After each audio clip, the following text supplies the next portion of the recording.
Mi hijo Alan me llamó 23 veces en una sola tarde. Papá, no hagas eso. Papá, por favor, detente. Papá, podemos hablar. Pero ya era demasiado tarde para arrepentirse. Todo había comenzado una semana antes, en el Día del Padre, cuando le regaló a su suegro un coche de $45,000 y a mí unas chanclas de 20. Sí, escuchaste bien. Chanclas de $20. Mientras su suegro Tadeo recibía las llaves de un BMW negro reluciente, yo, Ernesto, el hombre que crió a ese muchacho desde los 5 años, recibí unas chanclas de plástico azul en una bolsa de papel arrugada. Pero déjame contarte exactamente cómo pasó todo, porque lo que hice después los dejó a todos en shock. Era domingo por la mañana cuando Alan me mandó ese mensaje: papá, pásate por casa después del almuerzo. Tengo algo para ti. Pensé que sería como siempre, una comida familiar, tal vez ese reconocimiento que llevaba esperando desde hace años. Qué ingenuo fui. Me levanté temprano esa mañana, como siempre hago. A los 72 años, el sueño ya no es el mismo. Me afeité con cuidado, me puse mi camisa blanca favorita, esa que Alan me había regalado años atrás cuando todavía le importaba lo que pensaba de él. Incluso me puse un poco de esa colonia que mi difunta esposa tanto me elogiaba. Pasé por la panadería de la esquina y compré ese postre de chocolate que tanto le gustaba de niño. La señora Marta, la dueña, me sonrió como siempre. Para el Día del Padre, ¿verdad, don Ernesto? Me preguntó si Alan me había preparado algo especial. Seguro que sí, le respondí, sintiendo una calidez en el pecho que pronto se convertiría en hielo. Llegué a su casa con una sonrisa en el rostro, cargando el postre con tanto cariño como si fuera el regalo más valioso del mundo. La puerta estaba abierta y escuché risas desde el patio. Risas que no me incluían. Caminé hacia atrás y lo que vi me partió el alma en 1000 pedazos. Ahí estaba mi hijo, de 35 años, entregándole las llaves de ese BMW negro reluciente a Tadeo, su suegro. Un coche que fácilmente costaba $45,000. El mismo dinero que yo había usado para pagar sus estudios de ingeniería, el mismo dinero que había gastado cuando se quedó sin trabajo durante 8 meses. ¡Feliz Día del Padre, suegro!, gritaba Alan mientras Tadeo abrazaba a mi nuera Fernanda, todos riendo como si fuera la cosa más natural del mundo.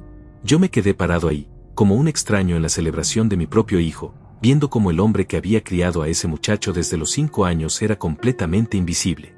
Tadeo acariciaba el capó del coche como si fuera oro puro. «Ay, mijo, no debiste haberte gastado tanto dinero en mí», decía con una sonrisa que llegaba hasta las orejas, pero sus ojos brillaban de satisfacción. Fernanda tomaba fotos desde todos los ángulos, ya planeando presumir en sus redes sociales. «¡Qué suegro tan generoso tengo!», decía mientras grababa videos. Y Alan, mi propio hijo, resplandecía de orgullo como si acabara de conquistar el mundo. «Es que usted se lo merece, don Tadeo. Usted siempre ha sido como un padre para mí». Esas palabras me golpearon como un puño en el estómago. ¿Como un padre? ¿Y yo qué era entonces? Finalmente me vieron. «Papá, ya llegaste», dijo Alan, como si recién recordara mi existencia.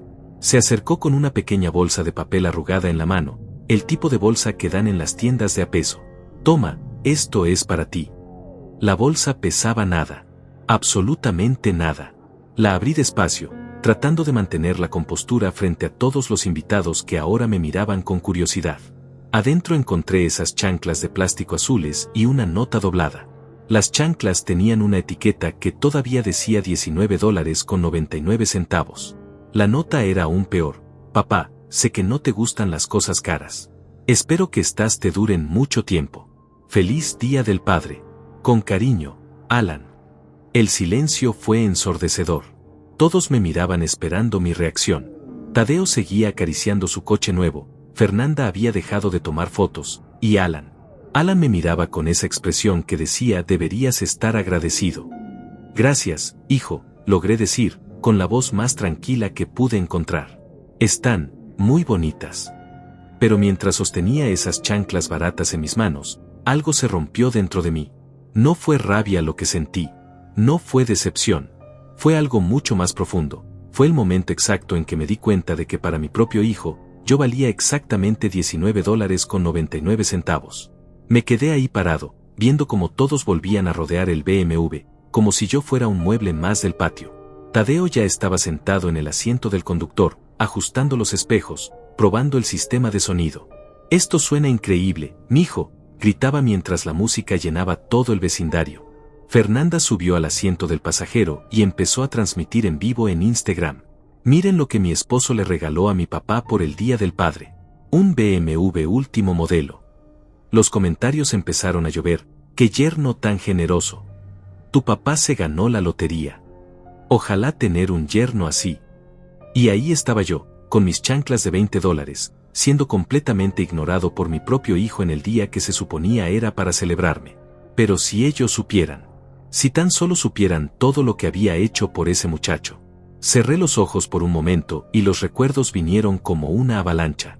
Alan tenía 5 años cuando su madre murió en ese accidente. 5 años, y yo me convertí en padre y madre al mismo tiempo. Recuerdo sus primeras noches llorando, llamando a su mamá. Recuerdo cómo me abrazaba tan fuerte que pensaba que me iba a romper las costillas. Trabajé dobles turnos en la fábrica durante 10 años. 10 años sin vacaciones, sin descansos, sin una sola queja. Todo para que Alan pudiera tener lo que necesitaba. Cuando cumplió 16, quería una bicicleta de montaña. No cualquier bicicleta. Una específica que costaba $800. Yo ganaba $1,200 al mes, pero se la compré. Comí frijoles y arroz durante 2 meses, pero él tuvo su bicicleta. Cuando se graduó de preparatoria, quería estudiar ingeniería en la universidad privada más cara de la ciudad. Papá, ahí está mi futuro, me dijo. El costo era de $30,000 por año. Vendí el coche de su madre, ese Civic azul que ella tanto amaba, para pagar el primer año. Trabajé de vigilante nocturno, además de mi trabajo normal, para pagar los otros 3 años. Cuando se casó con Fernanda, necesitaba $15,000 para la boda. Papá, solo me caso una vez, me dijo. Saqué un préstamo personal que todavía estoy pagando. Cuando compraron su primera casa, les di $20,000 para el enganche. Cuando Fernanda se embarazó y perdieron el bebé, pagué todos los gastos médicos que no cubrió el seguro. Cuando Alan perdió su trabajo hace 3 años, no solo le pagué la hipoteca durante 8 meses, sino que también les compraba la despensa semanal. Fernanda siguió yendo a su salón de belleza, siguió comprando ropa cara, siguió viviendo como si nada hubiera pasado. Y yo seguí pagando todo sin decir una palabra. Cada cumpleaños, cada Navidad, cada aniversario, yo era el que llegaba con el regalo más caro. No porque tuviera dinero de sobra, sino porque pensaba que así demostraba mi amor. Pensaba que así mi hijo sabría lo importante que era para mí. Pero ahí estaba, viendo cómo ese mismo hijo le daba a un hombre que conocía desde hace apenas 5 años un regalo que costaba más de lo que yo gano en un año entero. Papá, ¿estás bien? La voz de mi nieta Noemí me sacó de mis pensamientos.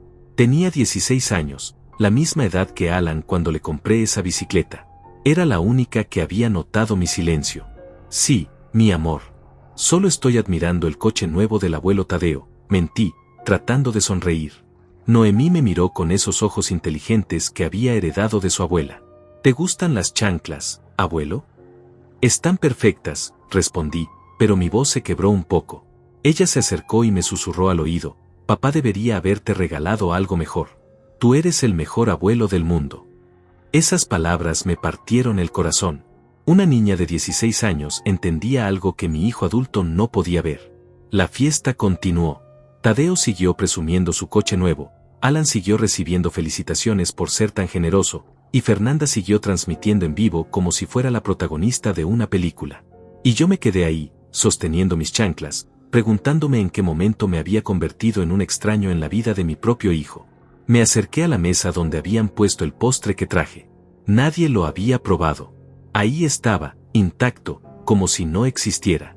Como yo. Tomé un pequeño pedazo y lo probé. Sabía a recuerdos amargos, a todo lo que había dado sin recibir nada a cambio. Miré alrededor y vi a todos los invitados. Los vecinos, los amigos de Fernanda, algunos compañeros de trabajo de Alan. Todos admirando el BMW, todos felicitando a mi hijo por su generosidad hacia su suegro. Nadie, ni una sola persona, me había preguntado qué me había regalado mi hijo. Tadeo se acercó a mí con una sonrisa victoriosa. Ernesto, ¿viste qué hijo tan maravilloso tienes? Mira a este cochazo que me regaló. Sus palabras goteaban satisfacción, como si quisiera restregarme en la cara que él valía $45,000, y yo solo 20. Sí, muy bonito, respondí, manteniendo la compostura. Es que Alan siempre ha sido como un hijo para mí, continuó Tadeo. Desde el día que conoció a Fernanda, lo traté como si fuera mi propio muchacho. Y mira cómo me lo regresa.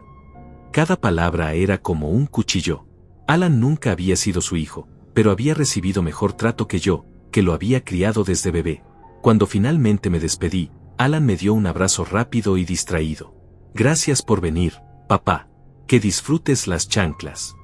Caminé hacia mi viejo Toyota, ese que tenía 15 años y que seguía funcionando porque no tenía dinero para cambiarlo.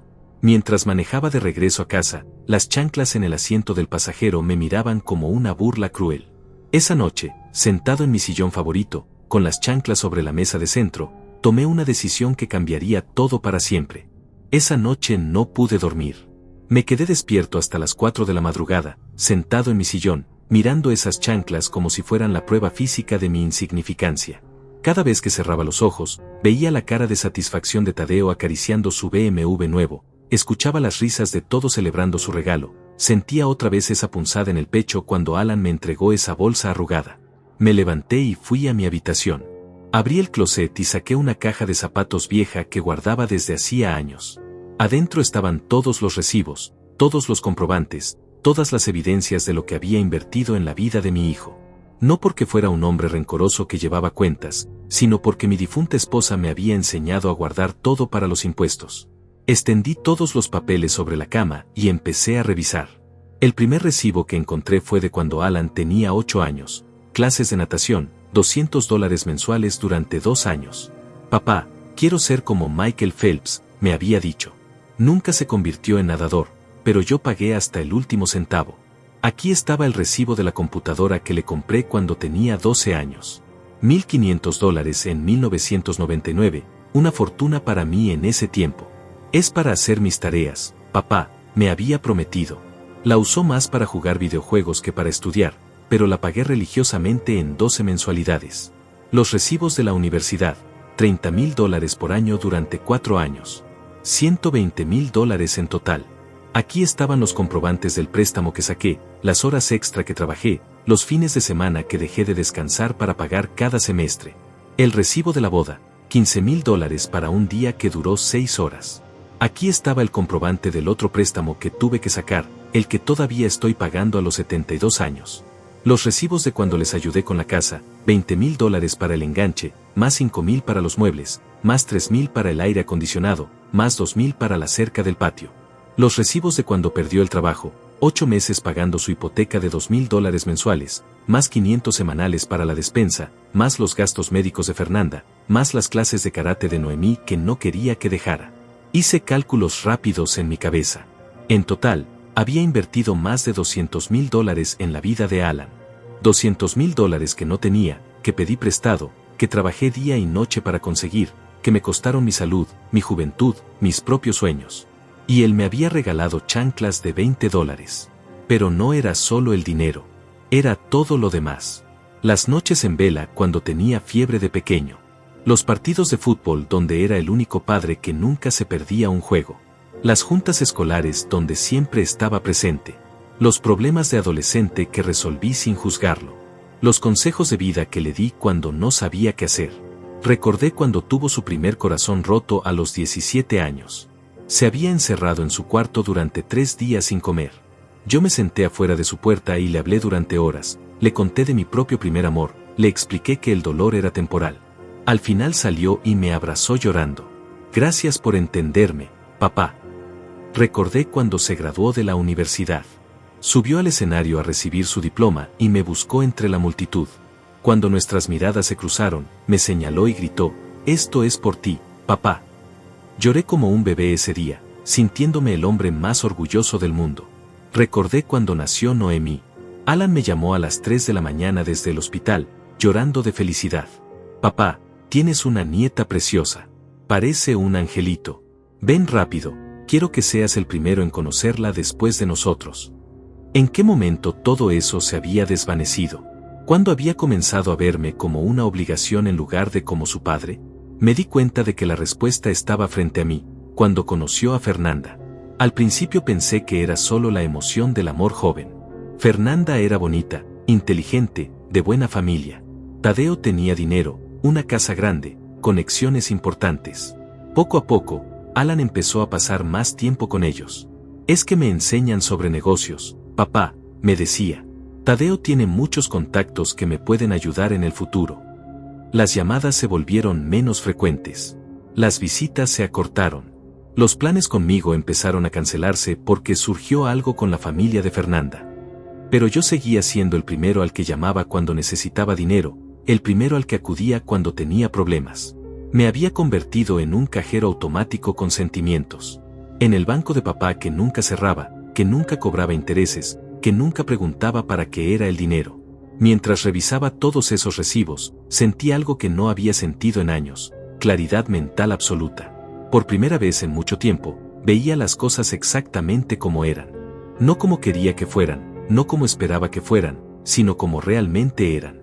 Alan me había elegido. No había sido un error, no había sido un descuido, no había sido que se le olvidó comprarme algo mejor. Él había elegido conscientemente darle a Tadeo un coche de $45,000 y a mí unas chanclas de 20. Había elegido hacerme sentir insignificante en mi propio día. Y yo también tenía que elegir. Podía seguir siendo el padre que acepta cualquier migaja de atención con tal de no perder a su hijo. Podía seguir fingiendo que las chanclas eran un regalo Southfield. Podía seguir prestando dinero que nunca me devolvería, pagando cuentas que no eran mías, siendo invisible hasta que me necesitaran. O podía elegir mi dignidad. Miré el reloj. Eran las 5 de la mañana del lunes. Los bancos abrían a las 9. Tenía 4 horas para decidir qué tipo de hombre quería ser por el resto de mi vida. Me levanté, me duché, me vestí con mi mejor traje, desayuné tranquilo por primera vez en semanas, y esperé a que abrieran los bancos. A las 9 en punto estaba parado frente al Banco Nacional con una carpeta llena de documentos en la mano. Le dije a la ejecutiva de cuentas que quería cancelar todas las transferencias automáticas que tenía programadas. Todas. ¿Está seguro, señor Ernesto? Algunas de estas transferencias las ha tenido activas durante años. Completamente seguro, respondí con una calma que me sorprendió a mí mismo. La transferencia mensual de $500 que le enviaba a Alan por si acaso. Cancelada. El pago automático de la tarjeta de crédito que había puesto a nombre de los dos para emergencias y que él usaba para sus gastos personales. Cancelada. La cuenta de ahorros conjunta donde depositaba dinero cada mes para el futuro de Noemí, pero que Alan usaba cuando se le acababa el dinero. Congelada y transferida completamente a mi nombre. El seguro de vida donde Alan era el único beneficiario. Cambiado para que todo fuera directo a una fundación de caridad. ¿Algo más, señor Ernesto? Sí, dije, sacando las tarjetas de crédito adicionales que había dado a Alan a lo largo de los años. Quiero cancelar todas estas tarjetas. Inmediatamente. Mientras la ejecutiva procesaba cada cancelación, sentí como si me estuvieran quitando cadenas invisibles de los tobillos. Cada cancelado que escuchaba me hacía respirar un poco mejor. Cuando salí del banco, eran las 11 de la mañana y me sentía como un hombre nuevo. No había rabia en mi pecho, no había tristeza. Solo una extraña sensación de libertad que no había experimentado en décadas. Caminé despacio hacia mi coche, respirando el aire fresco de la mañana como si fuera la primera vez. Pero sabía que lo que acababa de hacer era solo el primer paso. Alan se daría cuenta pronto, muy pronto, de que algo había cambiado. Las tarjetas empezarían a ser rechazadas, las transferencias no llegarían, y entonces comenzaría el show. No tuve que esperar mucho. El teléfono sonó por primera vez a las 2 de la tarde. Era Alan, pero no contesté. Sonó de nuevo a las 2:15. Luego a las 2:30. Para las 3 de la tarde, ya había recibido 8 llamadas perdidas. Finalmente contesté la 9ª. Papá, ¿dónde estás? ¿Por qué no contestas el teléfono? Su voz sonaba ansiosa, preocupada. No como la voz de alguien que me había dado chanclas de $20 el día anterior. Estoy en casa, hijo. ¿Pasa algo?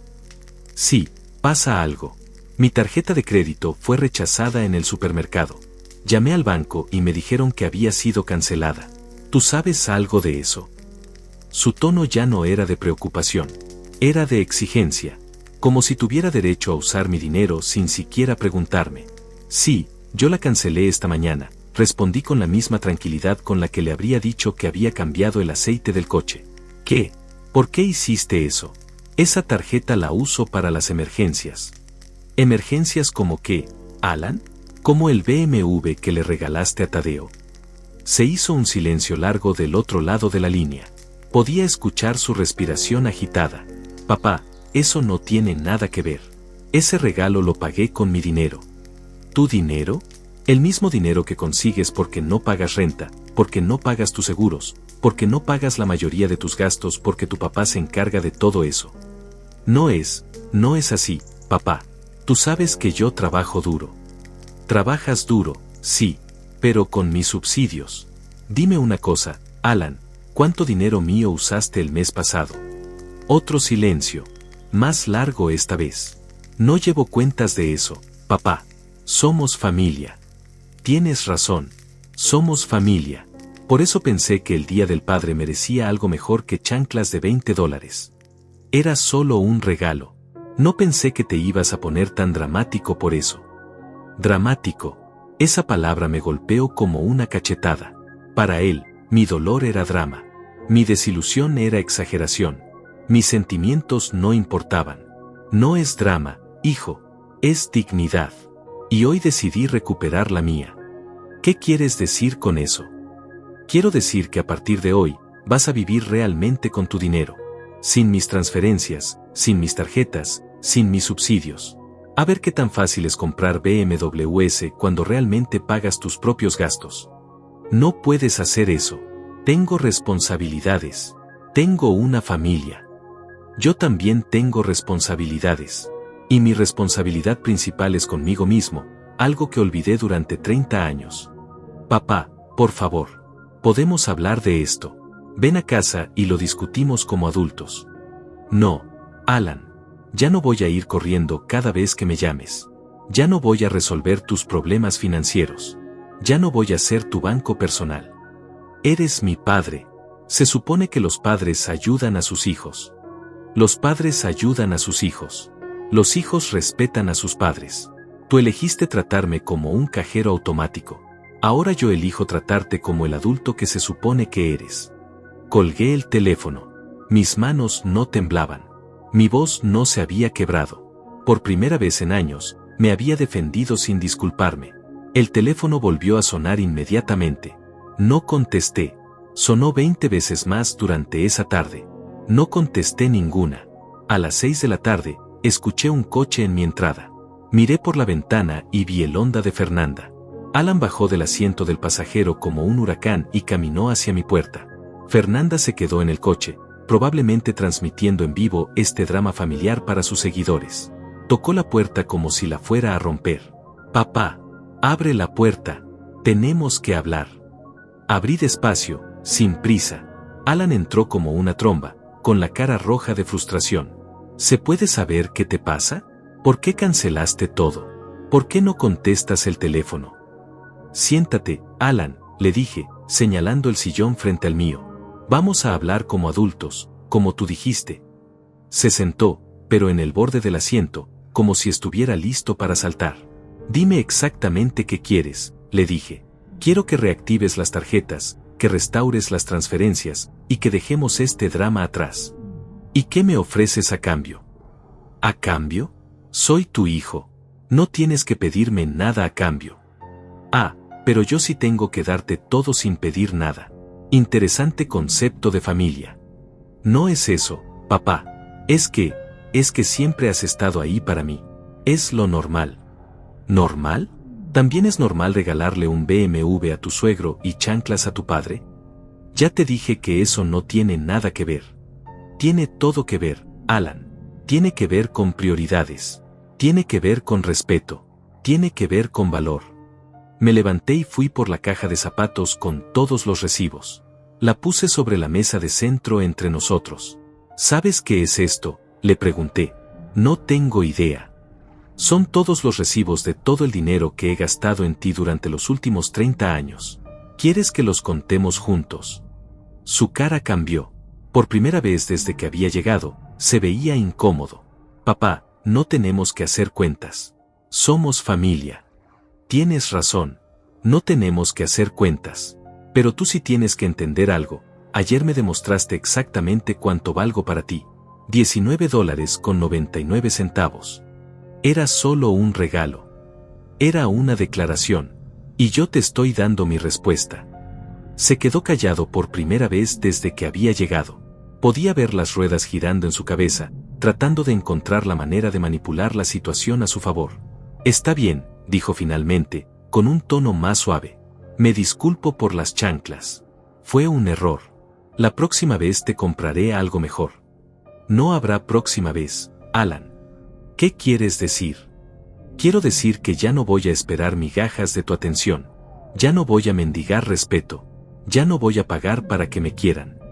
Se paró del sillón, volviendo a su estado de agitación. Esto es ridículo. Estás destruyendo nuestra familia por un regalo. No, hijo.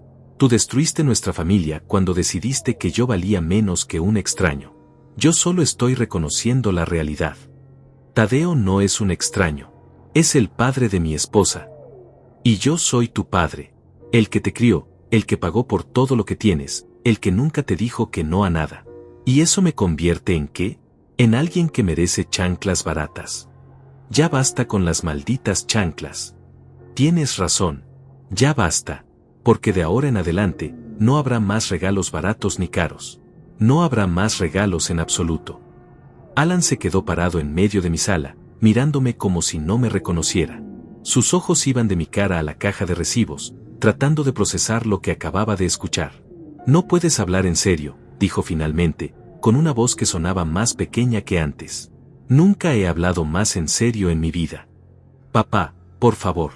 Sé que cometí un error, pero no puedes castigarme así. Tengo gastos, tengo responsabilidades. Y yo tengo 72 años y una cuenta de banco que refleja 30 años de poner tus responsabilidades antes que las mías. Se sentó de nuevo, esta vez realmente sentado, no en el borde del asiento. Por primera vez, parecía estar realmente escuchándome. No sabía que te sentías así, dijo, y por un momento pensé que tal vez había una oportunidad de entendimiento. ¿No sabías? Alan, ayer me diste chanclas de $20 el mismo día que le diste un BMW a un hombre que conoces desde hace 5 años. ¿Realmente no sabías que eso me iba a doler? Pensé que entenderías. Pensé que sabrías que lo hice por estrategia, por mantener buenas relaciones con la familia de Fernanda. ¿Estrategia? Humillar a tu padre es estrategia. No fue para humillarte, fue para quedar bien con Tadeo. Él tiene contactos importantes, puede ayudarme en mi carrera. Y ahí estaba. La verdad desnuda, cruda, sin disfraces. Yo era sacrificable por su carrera. Mi dignidad era un precio aceptable por sus ambiciones. Entonces admites que me sacrificaste por conveniencia. No lo veas así, papá. Es que tú siempre has estado ahí. Sabía que tú me ibas a entender. Claro, papá siempre entiende. Papá nunca se queja. Papá nunca dice que no. Papá es tan confiable que puedes pisotearlo cuando necesites quedar bien con alguien más importante. No es eso. Es exactamente eso, Alan. Y funciona porque yo lo he permitido durante décadas. Se quedó callado, mirando sus manos. Podía ver que finalmente estaba entendiendo la magnitud de lo que había hecho, pero no estaba seguro de si sentía remordimiento o solo pánico por las consecuencias. ¿Qué tengo que hacer para arreglar esto?, preguntó finalmente. No puedes arreglar esto, hijo. No puedes deshacer 30 años de tomarme por sentado. No puedes borrar el momento en que decidiste que yo valía menos que quedar bien con tu suegro. Pero puedo cambiar. Puedo ser mejor. Puedes ser mejor con la siguiente persona que decidas amar. Conmigo ya es muy tarde. No digas eso. Soy tu hijo. Siempre seré tu hijo. Genéticamente, sí. Emocionalmente, ya no estoy tan seguro. Esas palabras le dolieron. Lo vi en su cara, en la manera en que se encogió ligeramente. Bien. Que sintiera una fracción del dolor que me había causado a mí. Papá, por favor. Déjame compensarte. Déjame demostrarte que puedo ser el hijo que mereces. ¿Con qué dinero? Porque según tengo entendido, mi dinero era lo que te permitía ser tan generoso con otros. Conseguiré el dinero. Trabajaré más horas, buscaré un segundo trabajo. ¿Para qué? ¿Para comprarme regalos caros y demostrar que me quieres? Ya no necesito que me compres nada, Alan. Ya no necesito tu amor comprado. No es amor comprado, es amor verdadero. El amor verdadero no humilla a las personas que ama. El amor verdadero no usa a las personas como cajeros automáticos. El amor verdadero no sacrifica la dignidad de alguien por quedar bien con extraños. Se paró otra vez, empezando a caminar de un lado a otro de mi sala. Podía ver la desesperación creciendo en él. Está bien, tienes razón. Tienes toda la razón. Fui un mal hijo, fui egoísta, fui injusto. ¿Es eso lo que quieres escuchar? No quiero escuchar nada, Alan. No necesito tus disculpas. Lo que necesito es mi tranquilidad. ¿Y cómo consigo que me perdones? No puedes. El perdón es algo que doy cuando quiero darlo, no cuando tú lo necesitas. Entonces, ¿qué? ¿Ya no voy a ser tu hijo? ¿Ya no vamos a tener relación? Puedes ser mi hijo cuando aprendas a actuar como tal. Hasta entonces, eres solo un hombre de 35 años que necesita aprender a vivir sin los subsidios de papá. Esto es cruel. ¿Cruel? ¿Sabes qué es cruel, Alan? Cruel es darle un BMW a un extraño y chanclas a la persona que sacrificó todo por ti. Cruel es usar el dinero de tu padre para quedar bien con otras personas. Cruel es llamar drama al dolor legítimo de alguien que te ama. Ya entendí que estuvo mal. ¿Qué más quieres? Quiero que te vayas de mi casa y que no regreses hasta que puedas venir sin pedir nada, sin necesitar nada, solo porque quieres estar conmigo. ¿Y cuándo va a hacer eso? No lo sé, tal vez nunca. Se dirigió hacia la puerta, pero se detuvo y se volteó hacia mí. ¿Y si te necesito? ¿Y si tengo una emergencia real? Entonces llama a Tadeo. Pregúntale si su BMW nuevo puede prestarte dinero. Papá, por favor. Alan, vete. Ya dijimos todo lo que teníamos que decir. Abrió la puerta, pero antes de salir me dijo, te vas a arrepentir de esto. Te vas a quedar solo. Prefiero estar solo que sentirme solo estando con ustedes. Cerró la puerta con un golpe que hizo temblar toda la casa. A través de la ventana lo vi subirse al coche de Fernanda. Ella lo bombardeó con preguntas que no pude escuchar, pero por sus gestos era claro que estaba furiosa. Se fueron, y mi casa quedó en silencio. Me senté en mi sillón y por primera vez en horas, sonreí. No era una sonrisa de felicidad, era una sonrisa de alivio. Como cuando te quitas unos zapatos que te han estado apretando todo el día. Esa noche dormí mejor de lo que había dormido en años. Pero sabía que esto apenas comenzaba. Alan no se iba a rendir tan fácil. Tenía demasiado que perder como para aceptar mi decisión sin pelear. Y tenía razón. Las siguientes 2 semanas fueron una montaña rusa emocional. Alan alternaba entre diferentes estrategias para hacerme cambiar de opinión. Primero intentó la culpa. Me mandaba mensajes de texto diciéndome lo mal que estaba económicamente, como Fernanda estaba preocupada, como Noemí preguntaba por qué el abuelo estaba enojado. Cuando eso no funcionó, intentó la nostalgia. Me mandó fotos viejas nuestras, el de bebé en mis brazos, su graduación, su boda. Cada foto venía con un mensaje, ¿recuerdas cuando éramos felices? ¿Recuerdas cuando éramos una familia? Después intentó la intimidación. Fernanda me llamó gritándome que era un viejo egoísta, que estaba destruyendo su familia, que Alan estaba deprimido por mi culpa. Luego vinieron los intermediarios.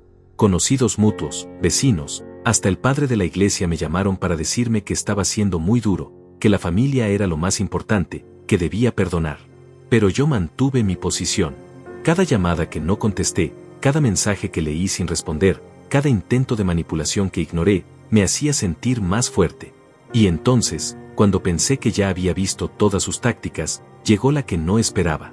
Un sábado por la tarde, mientras leía tranquilamente en mi patio trasero, escuché pasos en mi jardín.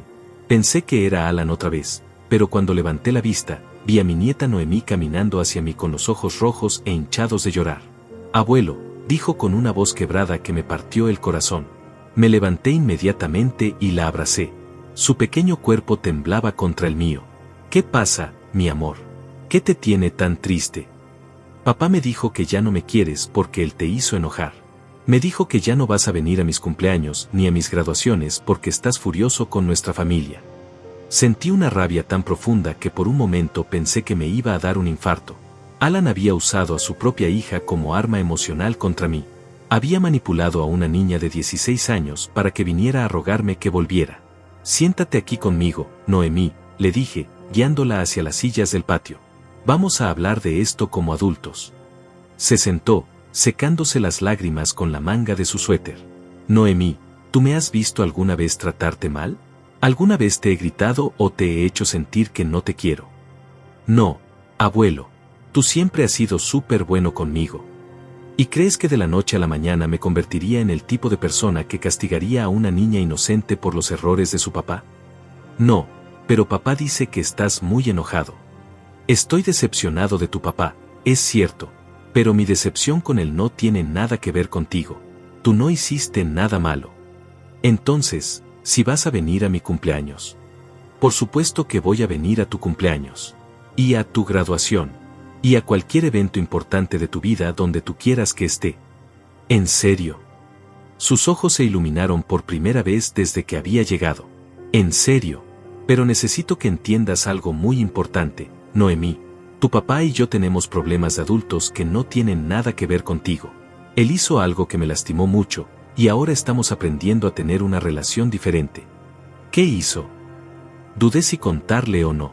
Era muy joven para entender completamente las dinámicas de dinero y respeto, pero era lo suficientemente inteligente para merecer una explicación honesta. Tu papá me trató como si yo no fuera importante para él. Me hizo sentir como si mi amor no valiera nada. Y yo decidí que merezco mejor que eso. Por las chanclas. Ah, así que sabía lo de las chanclas. Las chanclas fueron solo un símbolo, mi amor. El problema real es que tu papá se olvidó de que las personas que nos aman merecen nuestro respeto. Yo le dije que estuvo mal. Le dije que debería haberte regalado algo mejor. ¿Y qué te dijo él? Que no entiendo porque soy muy joven. Pero sí entiendo, abuelo. Entiendo que estuvo mal. Me quedé callado por un momento, admirando la sabiduría natural de esta niña que a los 16 años entendía conceptos que su padre de 35 no podía comprender. Noemí, quiero que sepas algo. Sin importar lo que pase entre tu papá y yo, tú siempre vas a ser mi nieta querida. Siempre vas a poder contar conmigo. Siempre vas a tener un lugar en mi vida. Y papá no. Tu papá puede tener un lugar en mi vida cuando aprenda a valorarlo. Hasta entonces, prefiero mantener mi distancia. Nunca se van a arreglar. No lo sé, mi amor. Eso depende de que tu papá entienda lo que hizo mal y realmente cambie. No solo que se disculpe, sino que cambie. Se quedó pensativa por un momento. Abuelo, ¿puedo preguntarte algo? Claro, lo que quieras. ¿Por qué papá le regaló ese coche tan caro al abuelo Tadeo? Esa es una muy buena pregunta. ¿Tú qué piensas? Creo que quería quedar bien con él. Mamá siempre dice que el abuelo Tadeo tiene mucho dinero y muchos contactos importantes. Eres muy inteligente, Noemí. Pero eso significa que papá te sacrificó por conveniencia, ¿verdad? Me sorprendió la claridad con la que lo había expresado. Una niña de 16 años había entendido en 5 minutos lo que su padre se negaba a aceptar después de semanas. Así es, mi amor. Eso está muy mal. Sí, está muy mal. ¿Y por eso cortaste su dinero? Corté su acceso a mi dinero porque me di cuenta de que me estaba usando. Era fácil ser generoso con otros cuando usaba mi dinero para hacerlo. Ah, entonces ahora tiene que ser generoso con su propio dinero. Exactamente. Se quedó callada por un largo rato, procesando todo lo que habíamos hablado. Abuelo, ¿puedo venir a visitarte aunque papá no venga? Por supuesto. De hecho, me encantaría que vinieras más seguido. Podríamos cocinar juntos, ver películas, o simplemente platicar como estamos haciendo ahora. ¿En serio? No estaría mal. ¿Por qué estaría mal? Porque papá dice que si vengo a verte, estoy tomando tu lado en lugar del suyo. Otra manipulación. Alan estaba tratando de controlar hasta las relaciones que yo podía tener con mi propia familia. Noemí, esto no es una guerra donde tienes que elegir bandos. Yo no estoy peleado contigo ni con tu mamá. Solo estoy estableciendo límites con tu papá. ¿Qué son límites? Los límites son cuando decides cómo quieres que te traten y no permites que las personas crucen esas líneas. Por ejemplo, mi límite es que no voy a dar dinero a alguien que no me respeta. Ah, como cuando yo le digo a Marcos de mi salón que no me gusta que me grite, y si me grita, no le hablo. Exactamente como eso. Entonces, tu límite con papá es que no le vas a dar dinero hasta que aprenda a respetarte. Ese es uno de mis límites, sí. Me parece justo. ¿En serio? Sí. Si yo fuera rica y alguien usara mi dinero para quedar bien con otras personas mientras me tratara mal, yo también cortaría su dinero. La sabiduría de los jóvenes me seguía sorprendiendo. Noemí entendía conceptos de autorrespeto que adultos de mi generación nunca habían aprendido. Abuelo, ¿puedo decirte algo que tal vez no te guste? Dime. Creo que papá está muy asustado. ¿Asustado de qué? Asustado de tener que vivir realmente con su dinero. Asustado de que mamá se dé cuenta de que no gana tanto como ella piensa. Asustado de que la familia de mamá se dé cuenta de que él no es tan exitoso como presume. ¿Por qué piensas eso? Porque anoche lo escuché hablando por teléfono con alguien. Estaba preguntando por préstamos y sonaba muy desesperado. Después escuché a mamá preguntándole por qué el abuelo Tadeo no podía prestarle dinero, y papá le gritó que el abuelo Tadeo no era su banco personal. Ironías de la vida. Alan finalmente entendía cómo se sentía ser tratado como un banco personal, pero había tenido que aprenderlo de la manera más difícil. Noemí, ¿tu papá sabe que viniste a hablar conmigo? No. Le dije que iba a casa de mi amiga Karen. No quería que me prohibiera venir. ¿Te hubiera prohibido? Probablemente. Está muy enojado contigo y dice que eres tú el que está siendo terco. ¿Y tú qué piensas? Pienso que papá cometió un error muy grande y ahora no sabe cómo arreglarlo sin tener que admitir que estuvo mal. Eres demasiado inteligente para tu edad, ¿sabes? Mamá dice que es porque paso mucho tiempo con adultos en lugar de actuar como una adolescente normal. Tu mamá tiene razón, pero eso no es malo. Significa que ves las cosas con más claridad que muchos adultos. Noemí se quedó conmigo hasta que oscureció.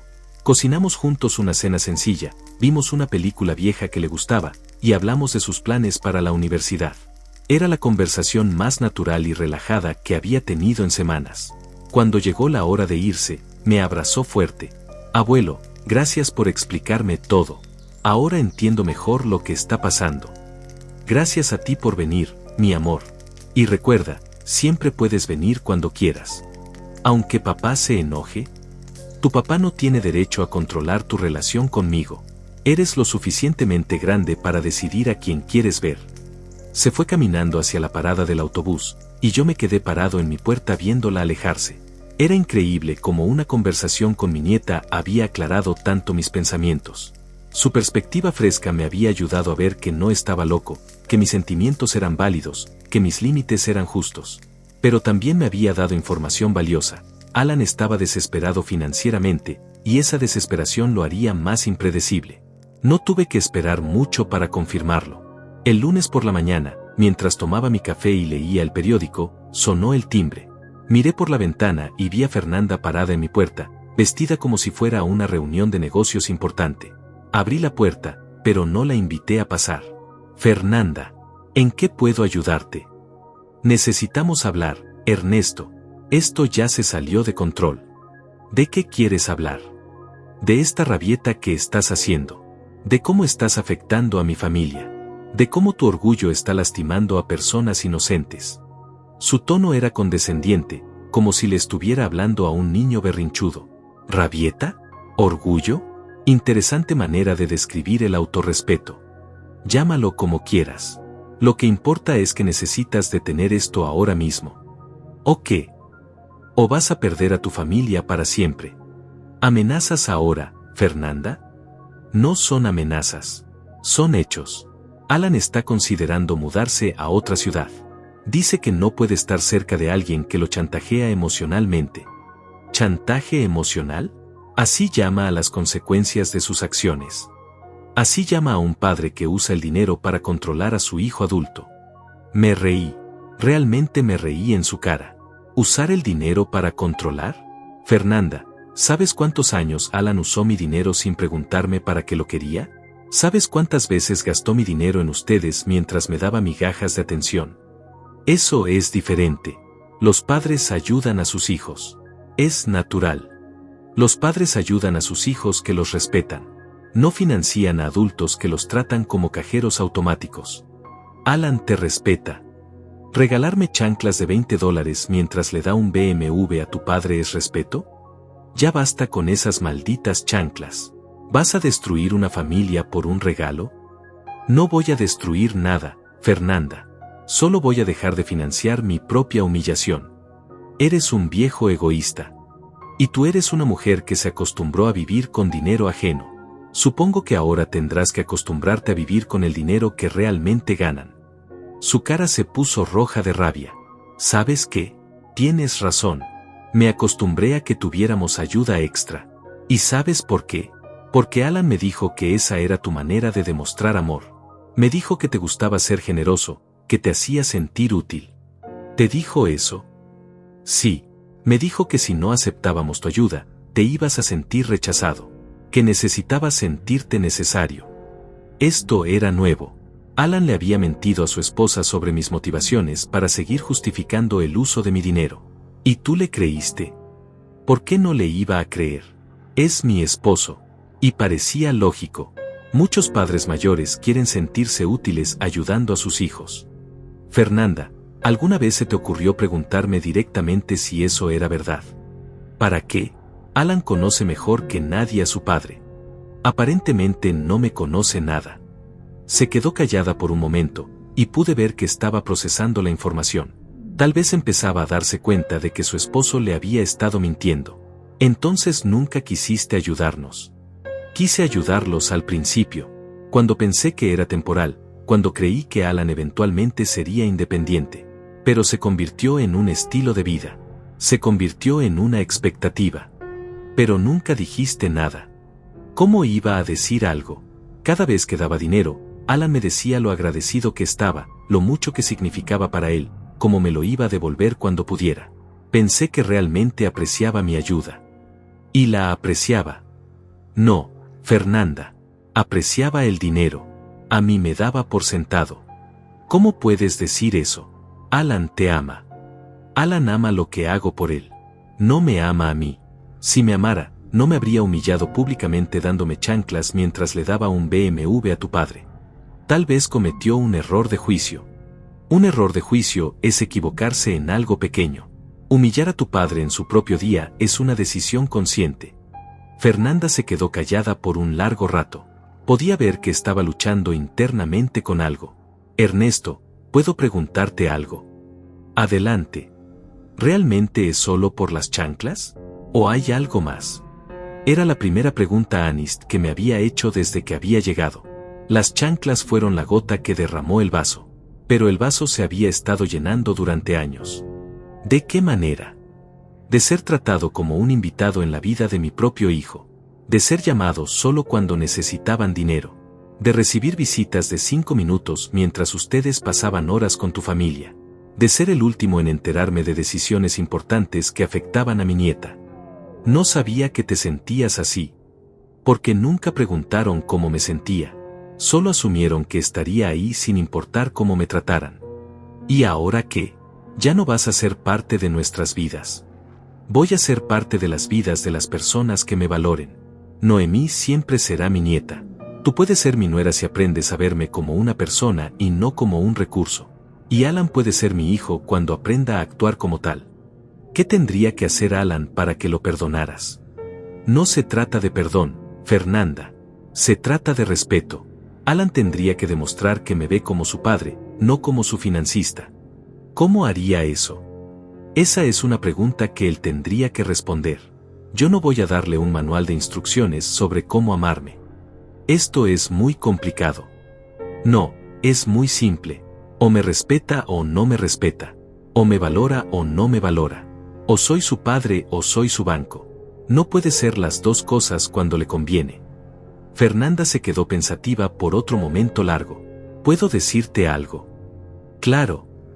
Mi papá nunca me habría cortado económicamente, sin importar lo que yo hubiera hecho.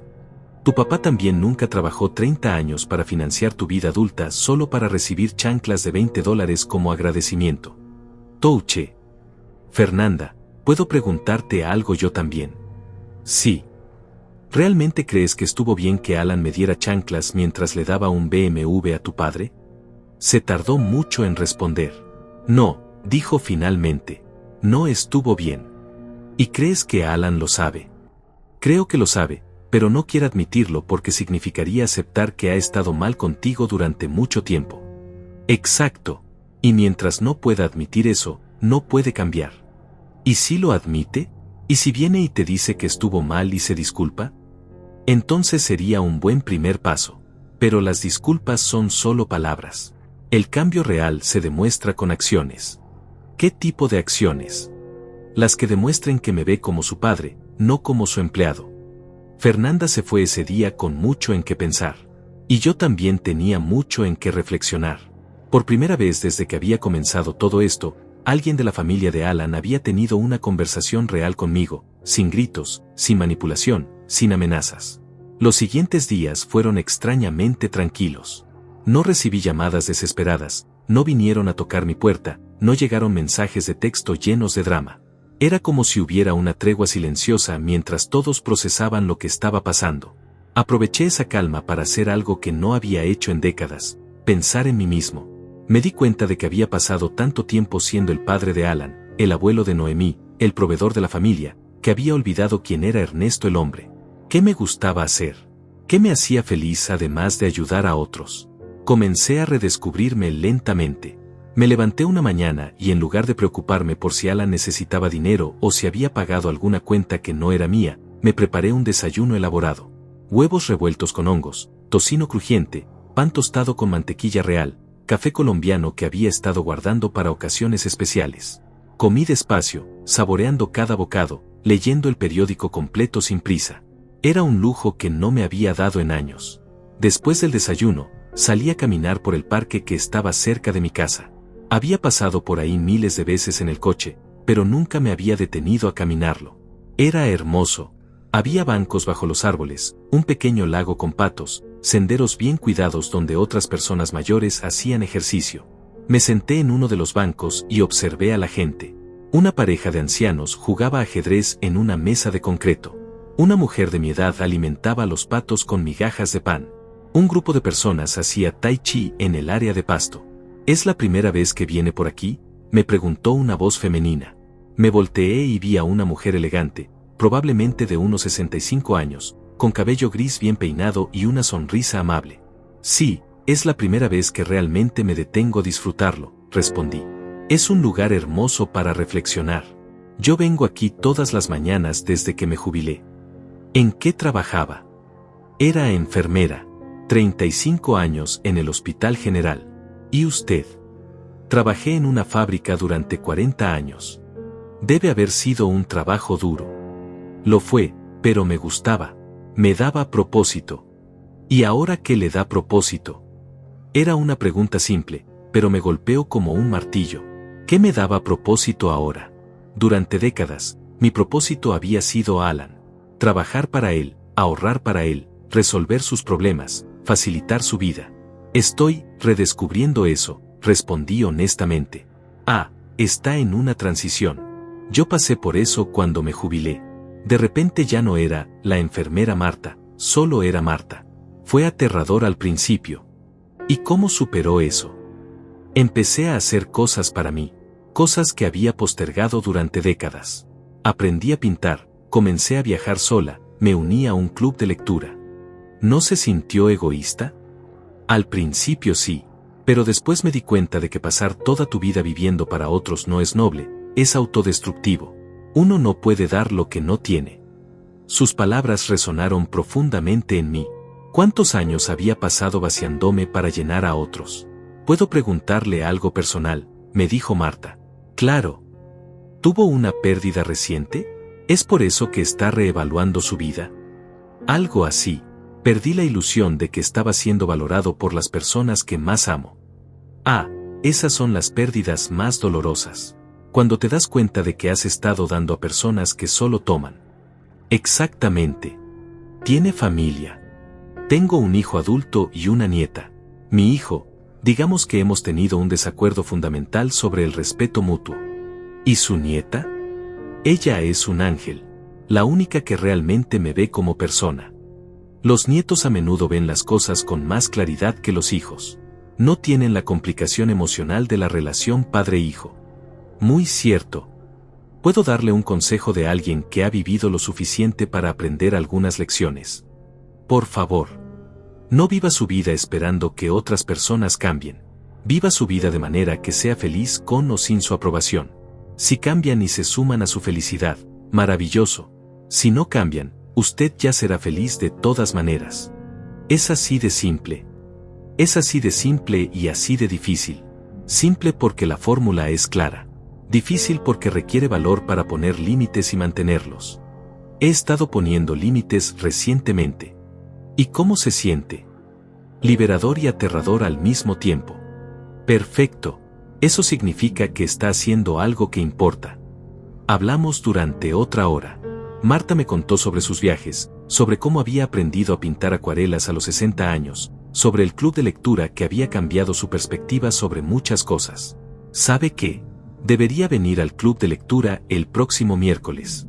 Estamos leyendo un libro sobre segundas oportunidades.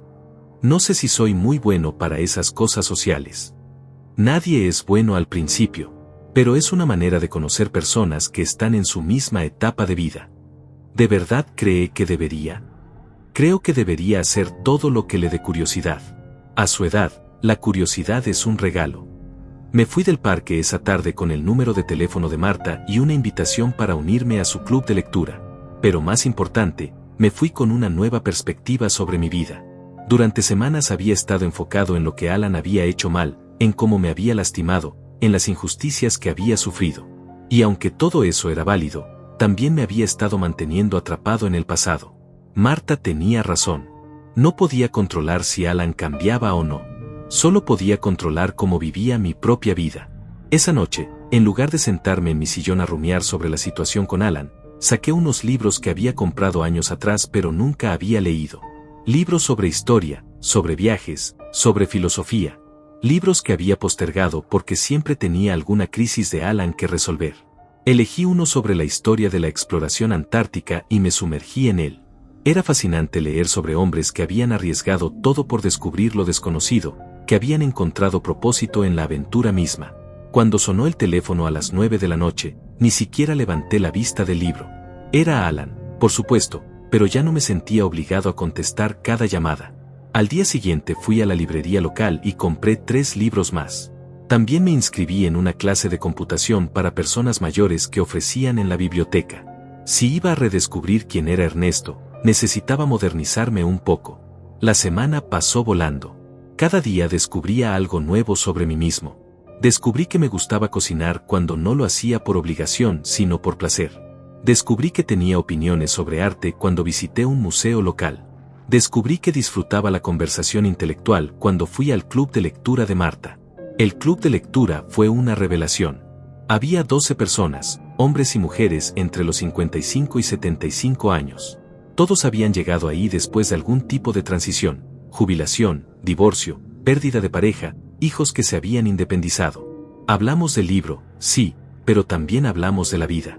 De los desafíos de redefinirse después de décadas de ser definido por otros. De la libertad aterradora de despertar un día y darse cuenta de que finalmente podías vivir para ti mismo. Es gracioso, dijo un hombre llamado Tadeo, qué ironía el nombre.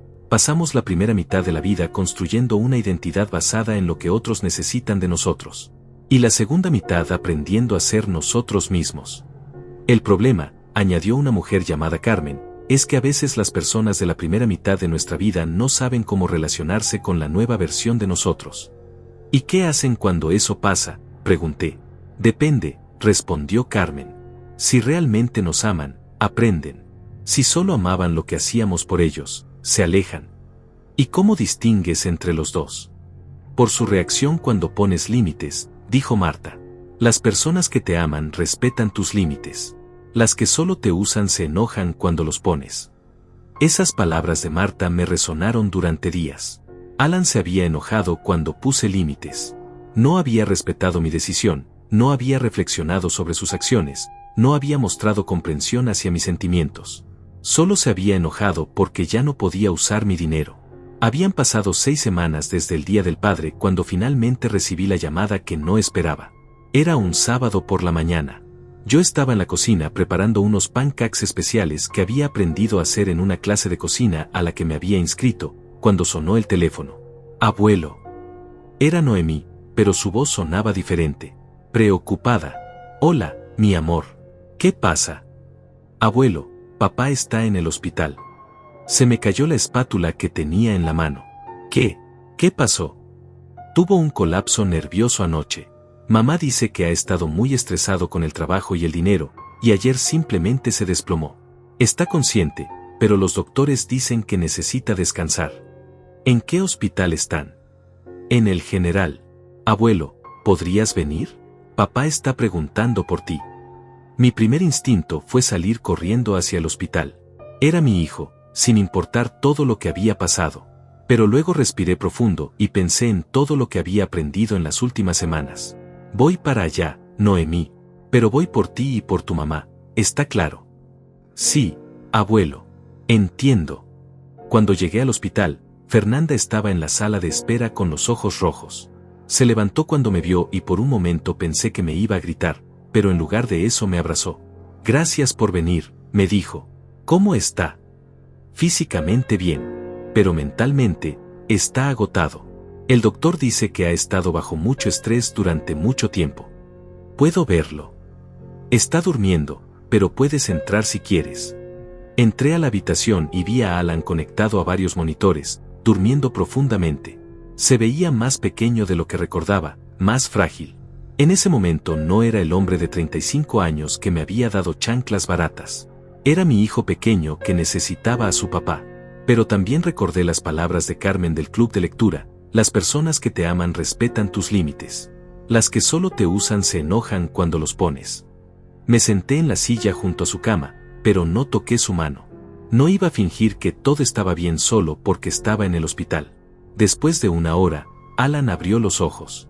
Cuando me vio, sus ojos se llenaron de lágrimas. Papá, susurró. Hola, Alan. ¿Cómo te sientes? Cansado. Muy cansado. El doctor dice que has estado bajo mucho estrés. Sí, mucho estrés. Se quedó callado por un momento, mirando el techo. Papá, ¿puedes perdonarme? ¿Por qué quieres que te perdone, Alan? Por todo, por las chanclas, por no valorarte, por usar tu dinero, por tratarte mal. ¿Realmente entiendes por qué estuvo mal, o solo lo dices porque estás en el hospital? Lo entiendo. Creo que siempre lo entendí, pero no quería admitirlo. ¿Por qué no querías admitirlo? Porque admitirlo significaba aceptar que soy un mal hijo. Y no quería ser un mal hijo. Alan, no eres un mal hijo. Eres un hijo que cometió errores. Errores grandes. Sí, errores grandes. Hay manera de arreglarlos. Depende. ¿Qué estás dispuesto a hacer? Lo que sea necesario. Lo que sea necesario no es una respuesta, Alan. Es una frase que la gente dice cuando está desesperada. Necesito especificidad. Se quedó pensando por un largo rato. Quiero empezar devolviendo el BMW. ¿Qué? El BMW que le regalé a Tadeo. Quiero devolvérselo al concesionario y usar ese dinero para empezar a pagarte todo lo que te debo. Alan, ¿de dónde salió el dinero para ese BMW? De los ahorros que tenía porque tú pagabas la mayoría de nuestros gastos. Entonces no era realmente tu dinero. No, era tu dinero que yo había ahorrado porque tú cubrías nuestros gastos. ¿Y cómo te sientes al admitir eso? Avergonzado, muy avergonzado. Bien, la vergüenza es el primer paso hacia el cambio. ¿Aceptarías que devuelva el coche? No, porque no estás entendiendo el punto. El punto no es el dinero, Alan.